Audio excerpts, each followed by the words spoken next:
Toujours à propos de circulation, on en vient à l'environnement avec ce projet qui paraissait utopique il y a quelques années, des algues pour produire du pétrole et donc un nouveau carburant, un carburant moins cher.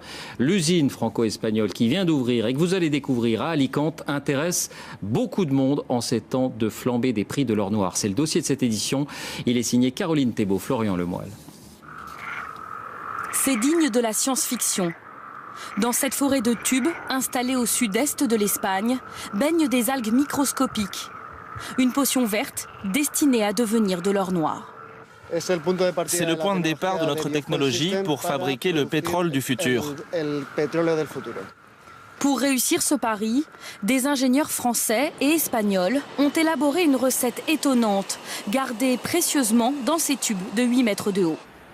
À l'intérieur donc, des algues, 100 fois plus petites que des grains de sable. Des algues chargées de soleil, car ici à Alicante, il fait beau 300 jours par an. Ajoutez enfin du gaz carbonique. Facile, l'usine d'à côté rejette du CO2 récupéré par un simple tuyau. Au bout de 24 heures, ce bouillon de culture devient un cocktail énergétique très concentré. Reste la dernière ligne droite, la transformation en pétrole. On va séparer les algues de l'eau. On obtient donc ce concentré d'algues qui est une pâte qu'on appelle la biomasse. Et cette biomasse verte, on va la soumettre à des fortes pressions et des fortes températures pour obtenir le produit énergétique qui est le biopétrole. À terme, cette usine de biopétrole pourrait s'étendre sur 40 hectares. De quoi, selon les ingénieurs, produire l'équivalent de 230 000 barils de pétrole par an. C'est environ ce que consomment 21 000 Français chaque année. Un biopétrole qui a le même aspect visqueux et la même capacité à brûler que le pétrole brut. On peut fabriquer alors des carburants, depuis le kérosène pour les avions, l'essence, le fuel si on veut. Du coup, il va polluer, dégager du gaz carbonique. Mais comme ce pétrole est aussi fabriqué à partir de CO2 récupéré de l'usine voisine, il dépollue. Au final, moins d'impact sur la planète.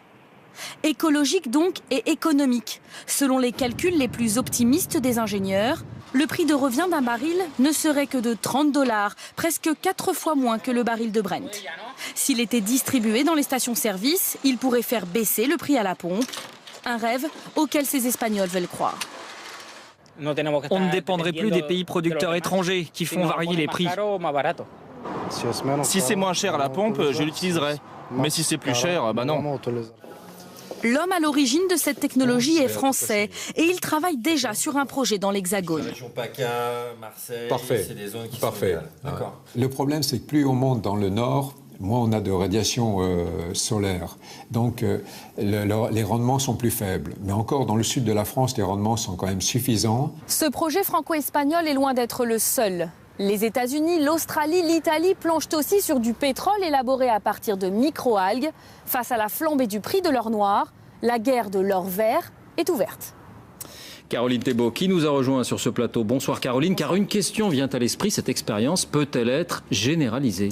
Eh bien David, d'abord il faut de l'argent, 50 millions d'euros minimum pour monter une usine avec cette technologie. C'est un premier verrou, mais apparemment plusieurs industriels français et étrangers sont intéressés et envisagent d'investir.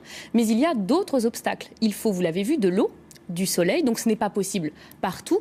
Enfin et surtout, il faut voir ce que ce projet va donner à grande échelle. L'usine que vous avez vue dans le reportage ne s'étend actuellement que sur 1 hectare. Et il a déjà fallu 5 ans en laboratoire pour en arriver là.